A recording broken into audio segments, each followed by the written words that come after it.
긴급 G7 급비회의 내용이 유출됐습니다. 한국이 그걸 해냈다고? 초강대국들이 모인 G7 회의장이 얼어붙었습니다. 미국, 러시아, 영국, 프랑스, 중국, 지구상 단 5개국만 가진 기술, 인류 최강의 기술을 한국이 독자 개발했다는 겁니다. 그런데 48시간 후 더 큰 폭탄이 터졌습니다. 브라질 대통령의 충격적 발표. 프랑스와 20년 프로젝트 즉시 중단. 신규 파트너는 대한민국. 미쳤나?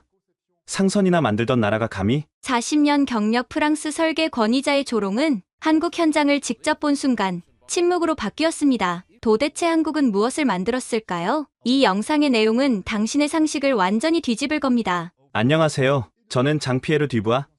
63세의 프랑스 해군 조함청 전 기술총괄입니다. 40년간 원자력 잠수함만 연구했죠. 제가 설계한 잠수함이 지금도 대서양 깊은 곳을 누비고 있습니다. 2024년 10월 파리 해군본부에서 긴급회의가 소집됐습니다. 회의실에 들어서자 무거운 침묵이 흘렀죠. 해군 참모 총장이 천천히 입을 열었습니다. 브라질이 우리와의 계약을 파기했습니다. 순간 귀를 의심했어요. 20년간 프랑스가 주도해온 브라질 원잠 프로젝트가 파기됐다고요? 불가능한 일이었습니다. 이유가 뭡니까? 제가 물었죠. 한국을 선택했답니다. 회의실이 술렁였습니다. 누군가 비웃음을 터뜨렸고 저도 어이가 없었어요. 한국이요?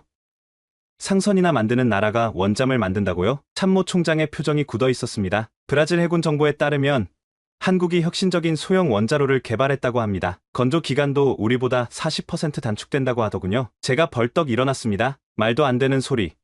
원자력 잠수함은 미국, 러시아, 영국, 프랑스, 중국만이 가진 기술입니다. 70년의 역사와 수조 원의 투자가 필요한 분야예요. 하지만 참모 총장은 단호했습니다. 장피에르, 자네가 직접 가서 확인해주게. 브라질에서 한국 기술진과 만날 수 있도록 주선했네. 비행기를 타고 리우데자네이루로 향하면서도 믿기지 않았습니다. 한국이 원잠을? 그것도 우리를 제치고? 자존심이 상했고 분노가 치밀었죠. 내가 직접 가서 그들의 허상을 벗겨주겠다. 그때까지만 해도 저는 확신했습니다. 한국이 만든 건 원잠이 아니라 그저 커다란 디젤 잠수함일 거라고. 진짜 원자력 잠수함이 뭔지 보여주겠다고 다짐했죠. 하지만 이 오만한 생각이 얼마나 어리석었는지 곧 깨닫게 될 줄은 꿈에도 몰랐습니다. 리우 국제공항에 도착했을 때는 습한 열기가 얼굴을 덮쳤습니다. 브라질 해군 장교가 마중 나와 있었죠. 차를 타고 해군기지로 향하는 동안 창밖으로 보이는 코파카바나 해변이 아이러니하게 느껴졌어요. 이 아름다운 바다를 지킬 잠수함을 누가 만들 것인가? 해군기지 회의실에 들어서자 이미 사람들이 모여 있었습니다. 그 중에서도 유독 눈에 띄는 2명의 동양인이 있었죠. 안녕하세요. 저는 대한조선 특수선박부의 곽도윤입니다. 30대 후반으로 보이는 남자가 손을 내밀었어요. 옆에 여성도 인사했습니다. 원자력연구원의 시네라입니다. 뵙게 되어 영광입니다. 듀부아 박사님, 영광이라. 거칠에 인사가 거슬렸습니다. 아우구스투 제독이 중재에 나섰죠. 장피에르, 한국팀이 준비한 프레젠테이션을 먼저 보시죠. 저는 팔짱을 끼고 의자에 기댔습니다. 좋습니다. 대체 무엇을 만들었는지 봅시다. 곽도윤이 화면을 켰습니다. 첫 슬라이드에 잠수함 설계도가 나타났어요. 순간 눈을 의심했습니다. 이건 확실히 원자력 잠수함 설계였어요. 저희가 개발한 KSX 원자력 잠수함입니다. 길이 89m, 배수량 3200톤급으로. 잠깐! 제가 끼어들었죠. 당신들이 진짜 원자로를 만들었다는 겁니까? 농축 우라늄은 어디서 구했죠? 차폐 기술은? 냉각 시스템은? 시네라 박사가 침착하게 대답했습니다. 모두 독자 개발했습니다. 특히 소형 일체형 원자로는 기존 대비 60% 크기로. 제가 비웃었어요. 불가능합니다. 원자로 소형화는 미국도 실패한 기술이에요. 물리법칙을 거스를 순 없죠. 직접 보시면 생각이 바뀌실 겁니다. 곽도윤이 말했어요. 그 차분한 자신감이 더욱 거슬렸습니다. 동양의 조선소가 뭘 안다고 이런 자신감을 보이는 걸까요? 좋아요. 그럼 보여주시죠. 당신들의 소위 원잠이라는 것을. 제가 일어서며 말했습니다. 아우구스투 제독이 당황한 표정을 지었지만 저는 이미 결심했어요. 이들의 허상을 낱낱이 밝혀내고 브라질이 올바른 선택을 하도록 만들겠다고. 다음날 아침 브라질 해군 설계실에서 한국팀의 상세 도면을 검토하기 시작했습니다. 처음엔 대충 훑어보려 했지만 점점 자세히 들여다보게 됐어요. 뭔가 이상했거든요. 이 모듈러 설계는 제가 중얼거렸습니다. 곽도윤이 설명했어요. 네. 잠수함을 8개의 모듈로 나눠 동시 건조 후 조립하는 방식입니다. 레고 블록처럼요. 레고 블록이라 어린애 장난감에 비유하다니. 하지만 도면을 자세히 볼수록 놀라웠습니다. 이론적으로는 완벽했어요. 건조 기간을 획기적으로 단축할 수 있는 설계였죠. 압력선체 재질은 뭡니까? 제가 물었어요. HY100 강제를 개량한 특수강입니다. 항복 강도 1200메가파스칼을 달성했죠. 순간 펜을 놓을 뻔했습니다. 1200메가파스칼. 그건 우리 최신 잠수함보다 높은 수치였어요. 불가능해요. 그런 강제를 만들려면 8년 걸렸습니다. 시네라 박사가 끼어들었어요. 포스코와 공동 개발했죠. 실패도 많았지만 결국 해냈습니다. 제가 다시 도면으로 시선을 돌렸습니다. 원자로 구획 설계가 특이했어요. 기존 방식과 완전히 달랐죠. 이 원자로 배치는 너무 급진적입니다. 안전성 검증은 했습니까? KINS 인증을 받았습니다. 국제원자력기구 기준도 모두 충족하고요. 서류를 확인해보니 사실이었습니다. 모든 안전 기준을 통과했더군요. 아우구스투 제독이 조용히 물었습니다. 어떻게 보십니까, 장피에르? 솔직히 대답하기 어려웠어요. 비판할 점을 찾으려 했지만 설계는 혁신적이면서도 안정적이었습니다. 우리가 전통적 방식에 갇혀 있는 동안 그들은 새로운 길을 개척한 거였죠. 이론상으론 가능해 보입니다. 마지못해 인정했어요. 하지만 실제 건조는 다른 문제죠. 종이 위의 설계와 바다 속 현실은 천지 차이니까요. 곽도윤이 미소 지었습니다. 그래서 준비했습니다. 한국으로 오셔서 직접 확인하시죠. 그 순간 묘한 불안감이 들었어요. 혹시 이들이 정말로 해낸 건 아닐까? 하지만 곧 고개를 저었죠. 아냐. 원잠은 그렇게 간단한 게 아냐. 일주일 후 저는 한국행 비행기에 올랐습니다. 인천공항에서 국내선으로 갈아타고 김해공항에 도착했죠. 그리고 다시 차로 1시간, 드디어 거제도의 대한조선 특수조선소에 도착했습니다. 첫인상은 한마디로 압도적이었어요. 거대한 건조 도크, 하늘을 찌를 듯한 골리앗 크레인, 그리고 삼엄한 보안시설. 이건 확실히 특수 선박을 건조하는 곳이었습니다. 환영합니다. 비부아 박사님, 곽도윤이 맞이했어요. 먼저 일반 시설부터 둘러보시죠. 보안 검색대를 통과해 들어간 조선소는 상상 이상이었습니다. 최첨단 자동화 시스템이 곳곳에 설치되어 있었고 모든 공정이 체계적으로 진행되고 있었죠. 이쪽은 모듈 조립동입니다. 거대한 건물 안으로 들어가자 숨이 막혔습니다. 축구장 2개를 합친 크기의 공간에 여러 개의 원통형 구조물이 놓여 있었어요. 잠수함 모듈들이었죠. 저건 압력선체 모듈이군요. 제가 인정할 수밖에 없었어요. 네. 현재 5번째 모듈까지 완성됐습니다. 이번 달 안에 전체 조립에 들어갈 예정이죠. 가까이 가서 살펴보니 용접 품질이 놀라웠습니다. 엑스레이 검사 결과표를 보니 결합률이 0.01% 이하, 프랑스 기준보다 뛰어났어요. 용접 기술자들은 어디서 훈련받았습니까? 자체 교육센터가 있습니다. 3년 과정을 거쳐야 원잠 용접 자격을 얻죠. 다음은 전자장비 통합실이었습니다. 한국산 전투 시스템이 설치되어 있었는데 인터페이스가 직관적이고 성능도 뛰어나 보였어요. 소나 시스템도 자체 개발했나요? 링컴과 공동 개발했습니다. 탐지 거리는 기밀이지만 프랑스 탈레스 시스템과 동등 이상입니다. 자존심이 상했지만 부정할 수 없었어요. 그들은 정말로 모든 걸 준비하고 있었습니다. 마지막으로 안내받은 곳은 특수 도크였습니다. 엄청난 보안을 통과해 들어가자 그곳에는 맙소사, 검은 거대한 선체가 물 위에 떠 있었습니다. 아직 미완성이었지만 확실히 원자력 잠수함이었어요. 특유의 유선형 선체, 세일 구조물, 그리고 뭔가 다른 아우라, 시제 1호함입니다. 70% 정도 완성됐죠. 제 다리가 후들거렸어요. 40년 경력으로도 이런 충격은 처음이었습니다. 정말로 한국이 원잠을 만들고 있었던 겁니다. 이튿날 드디어 핵심 중의 핵심인 원자로를 보게 됐습니다. 대전의 원자력연구원으로 이동했죠. 더 삼엄한 보안 절차를 거쳐 특수실험동에 들어갔습니다. 이곳이 저희 소형 모듈 원자로 실험실입니다. 시네라 박사가 안내했어요. 방탄유리 너머로 원자로 모형이 보였습니다. 아니, 모형이 아니었어요. 실제 작동하는 실험용 원자로였죠. 그런데 크기가 이게 정말 150메가와트급입니까?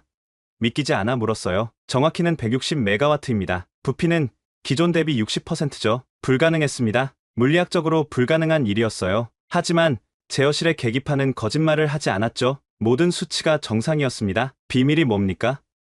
어떻게 이런 소형화가 가능하죠? 신 박사가 설명을 시작했어요. 일체형 설계와 새로운 해결료 배치, 그리고 피동 안전 개념을 극한까지 적용했습니다. 특히 냉각제 자연순환을 이용해 펌프를 최소화했죠. 도면을 보니 정말 기발했습니다. 우리가 복잡하게 만들었던 것을 단순하게, 하지만 더 안전하게 설계했어요. 사고 시 대응은요? 전원이 완전히 차단돼도 72시간 자체 냉각이 가능합니다. 후쿠시마 같은 사고는 원천적으로 불가능하죠. 다음은 제어봉 구동 장치였습니다. 이것도 혁신적이었어요. 중력과 스프링을 이용한 이중 안전 설계입니다. 전기가 끊기면 자동으로 제어봉이 삽입되어 운전원 없이도, 네, 완전 자동입니다. 저는 의자에 앉아 머리를 감쌌습니다. 이건 단순히 따라한 기술이 아니었어요. 완전히 새로운 패러다임이었죠. 개발 기간이 얼마나 걸렸습니까? 2016년부터 시작했으니 8년이네요. 실패는 없었나요? 신 박사가 씁쓸하게 웃었어요. 실패요?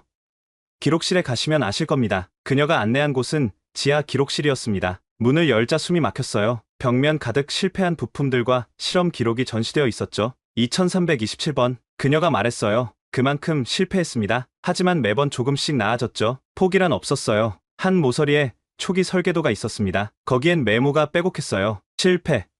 재설계. 다시. 왜 그렇게까지 했습니까?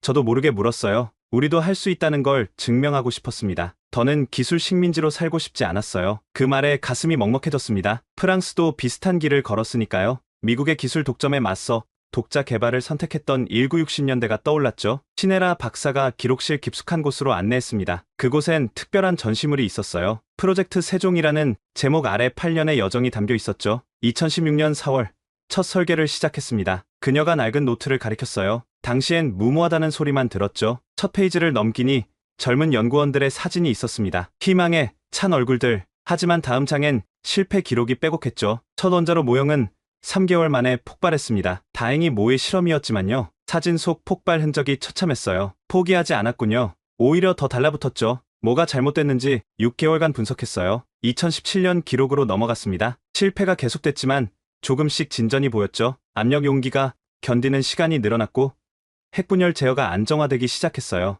2018년이 최악이었습니다. 신 박사의 목소리가 떨렸어요. 정부 지원이 끊길 뻔했거든요. 언론에선 세금 낭비라고 난리였죠. 곽도윤이 끼어들었습니다. 그때 연구원 절반이 그만뒀어요. 남은 사람들은 월급을 반납하고 연구를 계속했죠. 왜요? 제가 물었습니다. 믿었으니까요. 우리도 할 수 있다고. 2019년 자료를 보니 분위기가 달라져 있었어요. 뭔가 돌파구를 찾은 듯했죠. 김태성 박사가 합류하면서 전환점이 왔습니다. 재료공학 전문가였는데 새로운 합금을 개발했죠. 실험 영상을 보여줬습니다. 새 합금으로 만든 압력 용기가 극한 조건을 견디는 모습이었어요. 2020년 드디어 첫 성공입니다. 영상 속에서 연구원들이 환호하고 있었어요. 어떤 이는 울고 어떤 이는 서로를 끌어안았죠. 4년의 고통이 보상받는 순간이었습니다. 하지만 기록은 거기서 끝나지 않았어요. 성공 후가 더 힘들었습니다. 안전 인증, 국제 기준 충족, 그리고 실용화까지 또 4년이 걸렸죠. 2022년 자료엔 흥미로운 게 있었습니다. 프랑스 원자력청 자료를 구해 분석한 흔적이었죠. 저희 자료를 연구했군요. 제가 말했어요. 존경하는 마음에서였습니다. 프랑스는 저희의 롤모델이었어요. 미국에 맞서 독자 기술을 개발한 나라니까요. 묘한 기분이 들었습니다. 우리가 걸었던 길을 이들도 걷고 있었던 거죠. 다만 더 짧은 시간에 더 적은 자원으로. 마지막 전시물은 작은 명판이었어요. 거기엔 이름들이 빼곡했죠. 프로젝트에 참여한 모든 사람들입니다. 1341명. 떠난 사람도 남은 사람도 모두 영웅이죠. 저는 그 이름들을 하나하나 읽었습니다. 김, 이, 박, 최. 평범한 이름들이 비범한 일을 해낸 거였어요. 뒤부하 박사님, 신 박사가 조용히 물었어요. 프랑스도 이런 시절이 있었겠죠? 고개를 끄덕였습니다. 1958년 드골 대통령이 독자 개발을 지시했을 때 다들 미쳤다고 했죠. 하지만 우린 해냈고 이제 여러분도 하고 있군요. 그날 저녁 숙소 근처 작은 식당에서 곽도윤과 단둘이 저녁을 먹었습니다. 소주잔을 기울이며 그가 조용히 말을 꺼냈어요. 뒤부하 박사님은 왜 원잠 기술자가 되셨습니까? 프랑스의 독립을 위해서죠. 1960년대 미국이 해구산을 거두겠다고 이협했을 때 우린 선택해야 했어요. 영원히 의존할 것인가? 독립할 것인가? 그가 고개를 끄덕였습니다. 저도 비슷합니다. 2010년 3월 26일을 기억하세요? 천안함. 그 이름을 듣는 순간 분위기가 무거워졌죠. 저는 그때 해군 중이었습니다. 같은 함대 소속이었죠. 동기 둘을 그날 잃었어요. 그의 눈이 붉어졌습니다. 구조 작업에 참여했는데 아무것도 할 수 없었어요. 우리에겐 제대로 된 잠수 장비도 심해 구조정도 없었죠. 그저 바라보기만 했습니다. 잔을 비우고 다시 채웠어요. 가장 화가 났던 건 원인조차 제대로 밝히지 못했다는 겁니다. 왜? 우리에게 기술이 없으니까? 심해 조사 능력이 없으니까? 이제 이해가 됐습니다. 왜 그가 원잠 개발에 매달렸는지. 그래서 결심했죠. 다시는 이런 무력함을 느끼지 않겠다고. 우리 바다는 우리가 지킨다고. 해군을 떠났군요. 네. 대한조선에 들어가 잠수함 기술을 배웠죠. 디젤 잠수함부터 시작해서 차근차근. 그리고 7년 전 원잠 프로젝트가 시작됐을 때 자원했습니다. 그가 지갑에서 낡은 사진을 꺼냈어요. 젊은 해군 장교들이 활짝 웃고 있었죠. 이 친구들입니다. 영원히 20대로 남은. 저는 아무 말도 할 수 없었어요. 프랑스도 1985년 레인보우 워리어호 사건 때 비슷한 아픔을 겪었으니까요. 박사님, 그가 진지하게 물었어요. 기술 독립이 정말 가능할까요? 선진국들이 가만히 둘까요? 어렵죠. 하지만 불가능하진 않아요. 프랑스가 증명했듯이 압력이 엄청날 텐데 그럴 겁니다. 기술 제재, 외교 압박, 심지어 사보타주까지 우리도 다 겪었어요. 그가 주먹을 쥐었습니다. 그래도 해내겠습니다. 더는 남의 기술에 목숨을 맡기지 않겠어요. 식사를 마치고 나오는데 그가 덧붙였어요. 사실 또 하나 이유가 있습니다. 뭔가요? 미래의 세대를 위해서죠. 제 아들이 올해 8살인데 그 아이가 커서 해군에 간다면 최고의 장비를 쥐어주고 싶어요. 우리가 만든 걸로 밤하늘을 올려다봤습니다. 별이 유난히 밝았어요. 이해합니다. 저도 손자가 있거든요. 프랑스 해군이 자랑스럽다고 하더군요. 독자 기술로 만든 잠수함을 타는 해군이라고. 한국도 그렇게 되겠죠? 이미 되고 있지 않습니까? 그의 얼굴에 미소가 번졌습니다. 희망과 자부심이 섞인 미소였죠. 사흘 뒤 드디어 결정적 순간이 왔습니다. 경남 진해의 해군 연구소에서 실물 크기 압력선체 테스트가 예정되어 있었죠. 이 테스트가 왜 중요한지 아시죠? 곽도윤이 물었어요. 당연히 알고 있었습니다. 잠수함의 생명은 압력선체에 달려 있으니까요. 아무리 다른 기술이 뛰어나도 압력을 못 견디면 무용지물이죠. 거대한 실험동에 들어서니 원통형 압력 챔버가 보였습니다. 직경 10m, 길이 20m의 괴물이었죠. 실제 잠수함 중앙 구획과 동일한 크기입니다. 시네라 박사가 설명했어요. 오늘은 설계 한계를 시험합니다. 제어실로 들어가니 각종 계기와 모니터가 즐비했습니다. 브라질에서 온 옵서버들도 긴장한 표정이었죠. 설계 심도는 얼마입니까? 제가 물었어요. 작전 심도 300m, 최대 안전 심도 400m입니다. 오늘은 어디까지? 곽도윤이 숨을 들이쉬었어요. 450m까지 갈 예정입니다. 미친 짓이었어요. 안전 한계를 50m나 초과하다니 위험합니다. 만약 파열되면 알고 있습니다. 하지만 극한을 확인해야 합니다. 실전에선 예상 못한 일이 생기니까요. 압력 주입이 시작됐습니다. 100m, 200m, 계기판의 숫자가 올라갔죠. 300m 통과, 모든 수치 정상. 이제 설계 한계 영역이었습니다. 모두가 숨을 죽였어요. 350m, 400m 도달. 챔버 내부 카메라가 선체를 비추고 있었습니다. 아직은 아무 이상이 없었죠. 계속합니다. 410m, 420. 순간 미세한 소리가 들렸어요. 금속이 신음하는 소리. 430m에서 스트레인 게이지 이상 감지. 제가 벌떡 일어났습니다. 중단하세요. 이미 충분합니다. 하지만 곽도윤은 고개를 저었어요. 아닙니다. 계속합니다. 미쳤어요? 구조물이 붕괴하면 우리 계산을 믿습니다. 440, 450. 순간 요란한 경보음이 울렸습니다. 하지만 선체는 견디고 있었어요. 변형은 있었지만 파열은 없었죠. 압력 유지 5분. 성공입니다. 제어실이 환호성으로 가득 찼어요. 저는 다리에 힘이 풀려 의자에 주저앉았죠. 어떻게 가능하죠? 신 박사가 데이터를 보여줬어요. 특수 열 처리와 용접 기법으로 강도를 극대화했습니다. 안전율은 여전히 1.2배 이상이에요. 브라질 관계자가 흥분해서 말했습니다. 놀랍습니다. 프랑스 루비급도 400m가 한계인데. 그 말에 자존심이 상했지만 인정할 수밖에 없었어요. 한국은 우리를 넘어서고 있었습니다. 압력을 천천히 낮추며 챔버를 개방했습니다. 기술자들이 안으로 들어가 선체를 정밀 검사하기 시작했죠. 저도 따라 들어갔어요. 여기 보세요. 김태성 박사가 용접 부위를 가리켰습니다. 450m 압력에도 용접선은 완벽합니다. 믿기 어려웠지만 사실이었어요. 특수 도구로 측정해보니 변형은 허용 범위 내였고 균열은 전혀 없었죠. 용접 기법이 특별한가요? 하이브리드 레이저 아크 용접을 개량했습니다. 온도 제어가 핵심이죠. 제가 선체를 손으로 쓸어봤어요. 40년간 수많은 잠수함을 봤지만 이런 완성도는 처음이었습니다. 브라질 해군 요구 사항을 모두 충족시켰군요. 아우구스투 제독이 들어왔습니다. 충족이 아니라 초과입니다. 우리가 원한 것보다 훨씬 뛰어나요. 밖으로 나와 상세 데이터를 분석했습니다. 압력 분포, 응력 집중, 변형률, 모든 수치가 이론값과 정확히 일치했어요. 시뮬레이션 정확도가 놀랍네요. 슈퍼컴퓨터로 1000만 번 시뮬레이션했습니다. 모든 경우의 수를 계산했죠. 점심시간, 연구소 식당에서 뜻밖의 얘기를 들었습니다. 사실 처음엔 300m도 못 견뎠어요. 김태성 박사가 털어놨죠. 2018년 첫 테스트 때는 200m에서 박살났습니다. 어떻게 극복했습니까? 실패 원인을 분자 수준까지 분석했어요. 금속 결정 구조부터 다시 설계했죠. 그가 노트북을 열어 과거 실험 영상을 보여줬습니다. 처참한 실패의 연속이었어요. 하지만 매번 조금씩 나아졌죠. 포기하고 싶지 않았나요? 매일 밤 그랬죠. 하지만 아침이면 다시 시작했어요. 우리가 아니면 누가 하겠어요? 오후에는 특별한 시연이 있었습니다. 실제 잠수함 모듈을 압력 챔버에 넣고 내부에 사람이 탑승한 상태로 테스트하는 거였죠. 제가 들어가겠습니다. 곽도윤이 나섰어요. 위험해요. 제가 말렸지만 그는 단호했습니다. 우리 기술을 믿습니다. 그리고 누군가는 해야 하는 일이죠. 두 명의 기술자와 함께 그가 모듈 안으로 들어갔습니다. 해치가 닫히고 압력 상승이 시작됐죠. 내부 상황 양호, 100m 통과, 인터콤으로 곽도윤의 목소리가 들렸어요. 침착했지만 긴장이 느껴졌죠. 200m, 300m, 제 손에 땀이 났습니다. 이건 단순한 실험이 아니었어요. 자신들의 기술에 목숨을 건 거였죠. 400m 도달, 내부 압력 정상, 산소 농도 정상, 모두가 안도의 한숨을 쉬었어요. 하지만 곽도윤은 더 요구했습니다. 450까지 가겠습니다. 안 됩니다.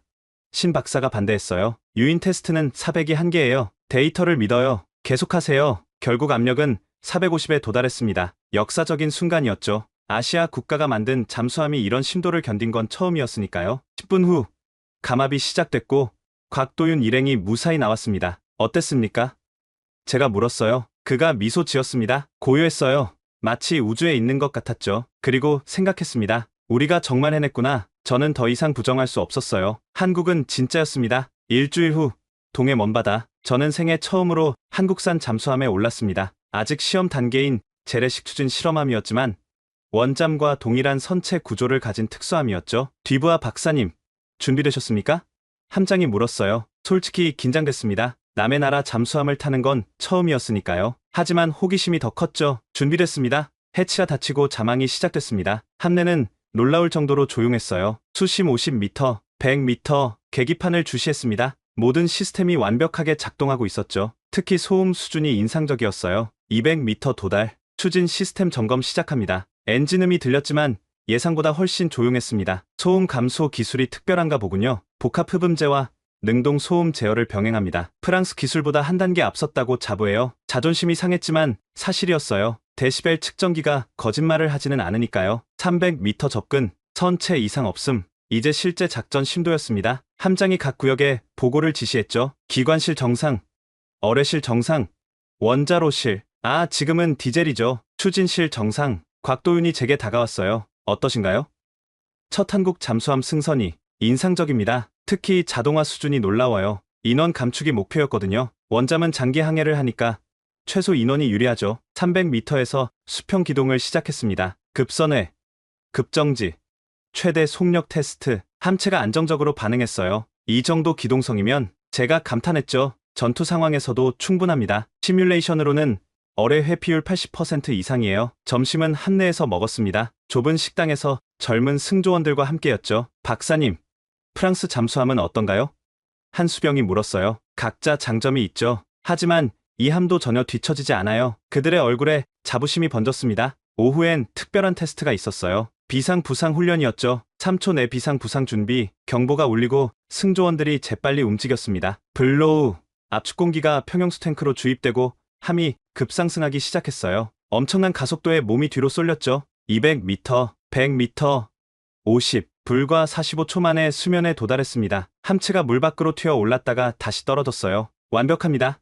제가 외쳤어요. 해치를 열고 함교로 올라갔습니다. 동해의 푸른 바다가 끝없이 펼쳐져 있었죠. 태극기가 펄럭이는 모습이 인상적이었어요. 저기가 울릉도입니다. 함장이 가리켰어요. 우리 바다죠. 그 말에 담긴 의미를 알 것 같았습니다. 자신들의 기술로 자신들의 바다를 지킨다는 자부심. 다시 자망의 기지로 돌아오는 길. 제어실에서 곽도윤과 대화를 나눴어요. 이제 믿으시나요?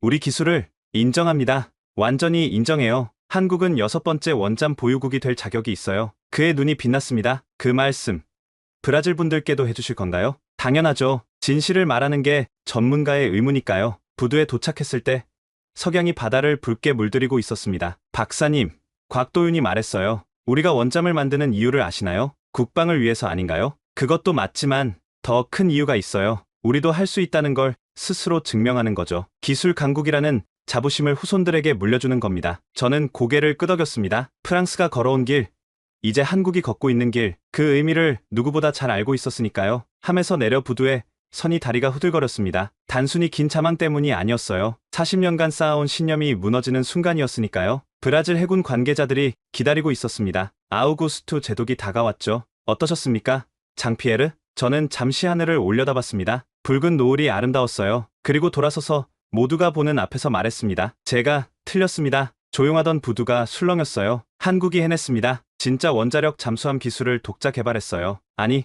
어떤 면에서는 우리를 넘어섰습니다. 목소리가 떨렸지만 계속했습니다. 압력선체 기술, 소음, 감소 기술, 자동화 시스템 모두 세계 최고 수준이에요. 특히 소형 원자로는 혁명적입니다. 아우구스투 제독이 놀란 표정으로 물었어요. 그럼 브라질의 선택이 옳았단 말씀인가요? 네, 옳았습니다. 아니, 탁월했어요. 그 순간 참았던 감정이 북받쳐 올랐습니다. 40년 동안 저는 원잠 기술은 소수의 전유물이라고 믿었어요. 우리만이 할 수 있는 일이라고. 하지만 목이 메었습니다. 곽도윤이 다가와 어깨에 손을 얹었어요. 괜찮습니다, 박사님. 아니요, 괜찮지 않아요. 제가 얼마나 오만했는지. 기술을 독점하려 했던 제가 부끄럽습니다. 눈물이 흘렀어요. 63년 인생에서 처음으로 기술 앞에서 눈물을 흘렸죠. 프랑스도 한때는 도전자였어요. 미국의 기술 독점에 맞서 싸웠죠. 그런데 우리가 성공하자 똑같이 독점자가 됐어요. 다른 나라의 도전을 막으려 했죠. 시네라 박사가 조용히 말했습니다. 누구나 그럴 수 있어요. 중요한 건 인정하는 용기죠. 저는 심호흡을 하고 말을 이었어요.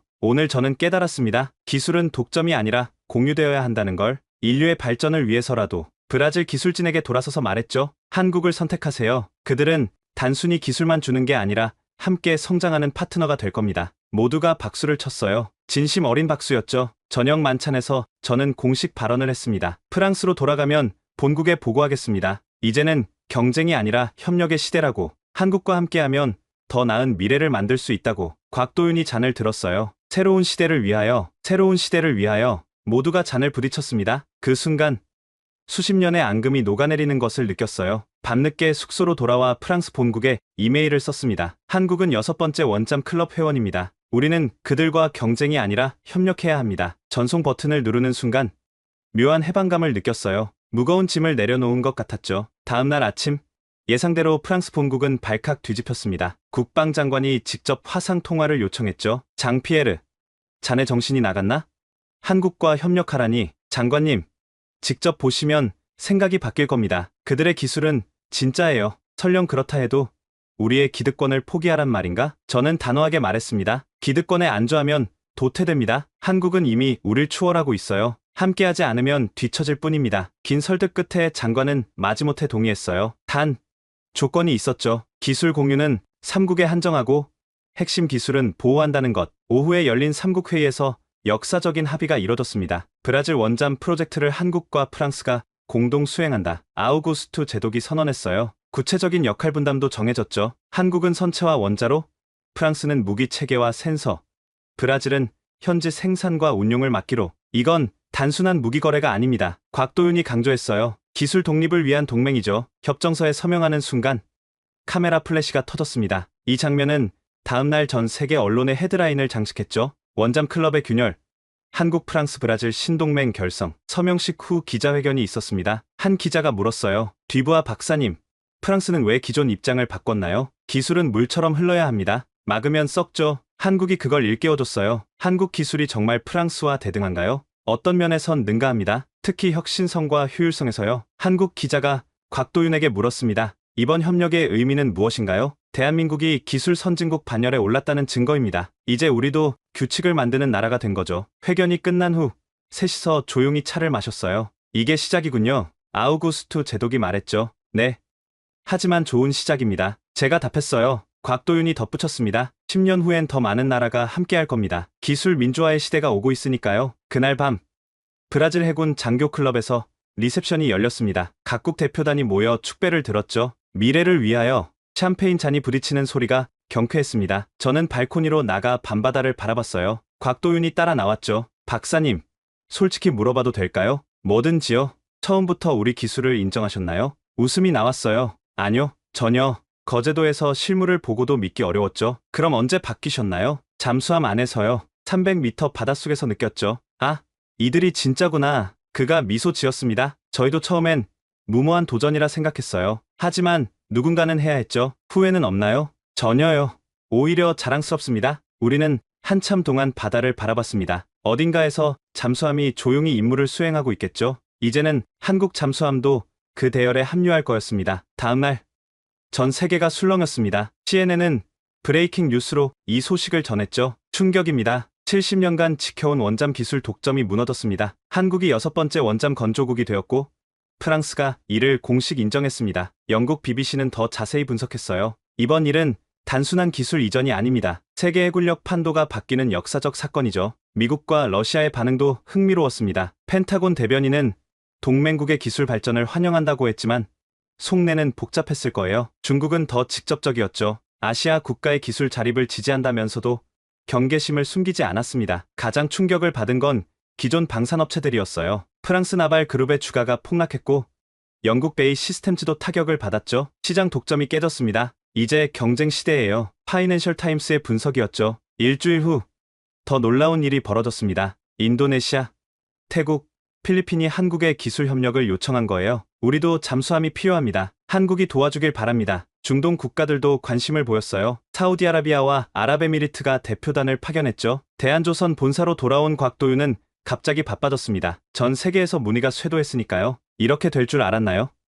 제가 영상통화로 물었어요. 솔직히 예상 못했습니다. 하지만 준비는 하고 있었죠. 한국 정부도 발빠르게 움직였어요. 외교부는 기술 협력을 통한 세계 평화 기여를 새로운 정책으로 발표했죠. 프랑스로 돌아온 저도 바빴습니다. 정부와 업계를 설득하느라 동분서주했죠. 한국과 경쟁하면 집니다. 협력해야 살아남아요. 처음엔 반발이 심했지만 점차 분위기가 바뀌었어요. 특히 젊은 엔지니어들이 적극적이었죠. 한국의 혁신성을 배워야 합니다. 우리도 변해야 해요. 2달 후 파리에서 역사적인 회의가 열렸습니다. 국제 잠수함 기술 협력 포럼 15개국이 참가했죠. 개막 연설을 맡은 저는 이렇게 말했습니다. 기술 독점의 시대는 끝났습니다. 이제는 협력과 공유의 시대입니다. 한국이 보여준 길을 우리 모두 따라가야 합니다. 곽도윤도 발표했어요. 기술은 평화를 위해 존재해야 합니다. 우리의 경험을 나누겠습니다. 함께 성장하겠습니다. 회의는 대성공이었어요. 각국이 기술 협력에 합의했고 한국이 중심 역할을 맡게 됐죠. 언론은 이를 해양 기술의 민주화라고 불렀습니다. 그리고 그 중심에 한국이 있었죠. 반년이 지난 후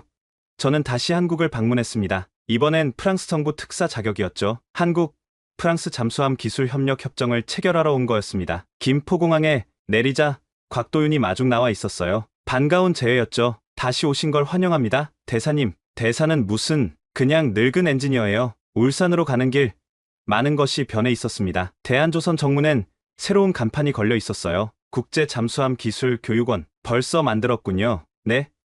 다음 달부터 각국 엔지니어들이 연수를 옵니다. 프랑스에서도 50명이 오죠. 교육원을 둘러봤습니다. 최신 시설에 체계적인 커리큘럼, 인상적이었어요. 이론과 실습을 병행합니다. 특히 우리의 실패 경험을 공유할 거예요. 그게 가장 값진 교훈이니까요. 오후엔 진수식이 있었습니다. 한국 해군의 첫 원자력 추진 실험함이었죠. 아직 무장은 없었지만 확실히 원잠이었습니다. 한 명은 장보고 3입니다. 해군 관계자가 설명했어요. 샴페인이 선체에 부딪혀 깨지는 순간 태극기가 힘차게 펄럭였습니다. 저는 문득 1년 전 베를린에서의 오만했던 제 모습이 떠올랐어요. 그때 제가 이 순간을 상상이나 했을까요? 저녁 만찬에서 건배사를 했습니다. 1년 전 저는 한국을 무시했습니다. 하지만 이제 압니다. 한국은 단순히 6번째가 아니라 새로운 시대를 여는 첫 번째 국가라는 걸. 박수가 터져 나왔어요. 공항으로 향하는 길.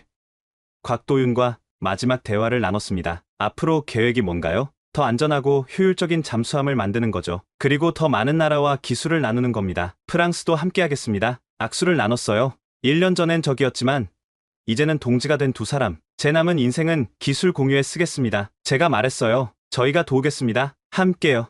비행기에 오르며 뒤를 돌아봤습니다. 불빛 가득한 한국의 밤 풍경이 아름다웠어요. 기내에서 수첩을 꺼내 적었습니다. 기술에는 국경이 없다. 오만함을 버리고 배우는 자만이 미래를 연다. 한국이 내게 가르쳐준 교훈이다. 그리고 덧붙였죠. 앞으로도 계속 배워야 한다. 죽는 날까지. 2년 후 저는 은퇴식을 맞았습니다. 프랑스 해군 조함청에서의 마지막 날이었죠. 하지만 끝이 아니라 새로운 시작이었습니다. 오늘부로 저는 한국대한조선 국제기술고문으로 일하게 됩니다. 동료들이 놀랐지만 이내 박수를 보냈어요. 이제는 모두가 알고 있었으니까요. 세상이 변했다는 걸. 서울행 비행기에서 창밖을 봤습니다. 구름 아래로 푸른 바다가 펼쳐져 있었죠. 저 어딘가에서 각국의 잠수함들이 평화를 지키고 있을 겁니다. 한국 잠수함도 그중 하나겠죠. 스마트폰에 메시지가 왔어요. 곽도윤이었습니다. 환영합니다. 장 교수님, 새로운 프로젝트가 기다리고 있어요. 이번엔 무인 잠수함입니다. 웃음이 났습니다. 쉴 틈이 없군요. 하지만 그게 좋았어요. 배움에는 끝이 없으니까요. 한국이 보여준 건 단순한 기술력이 아니었습니다. 불가능에 도전하는 용기, 실패를 두려워하지 않는 집념, 그리고 함께 나누는 마음이었죠. 이제 원잠 클럽은 6개국이 아닙니다. 곧 10개국, 20개국이 될 거예요. 그리고 그 중심엔 한국이 있을 겁니다. 기술 강국 대한민국, 이제는 누구도 부정할 수 없는 현실이 됐습니다. 지금까지 프랑스 원잠 전문가가 한국 기술력에 완전히 굴복하게 된 놀라운 사연 어떠셨나요? 불가능하다고 여겨졌던 잠수함 기술을 독자 개발한 한국, 그리고 그 과정에서 보여준 불굴의 도전 정신, 정말 가슴 뭉클한 이야기였습니다. 이 이야기가 감동적이셨다면 좋아요와 구독 부탁드립니다. 그리고 무엇보다 이 영상을 공유해주세요. 대한민국의 놀라운 기술력과 도전 정신을 전 세계에 알리기 위해서요. 우리나라가 이뤄낸 기적 같은 성취를 더 많은 사람들이 알 수 있도록 이 영상을 널리 공유해주세요. 다음에는 더욱 놀라운 한국의 저력을 보여드리는 이야기로 찾아뵙겠습니다. 원더풀 해외 사연이었습니다. 감사합니다.